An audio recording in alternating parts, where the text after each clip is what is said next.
Mother day na mother.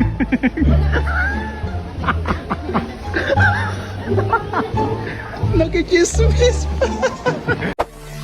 Magmulat ng mata, gising sa umaga, unat ang kamay, bumangon na sa kama. And his name is John C.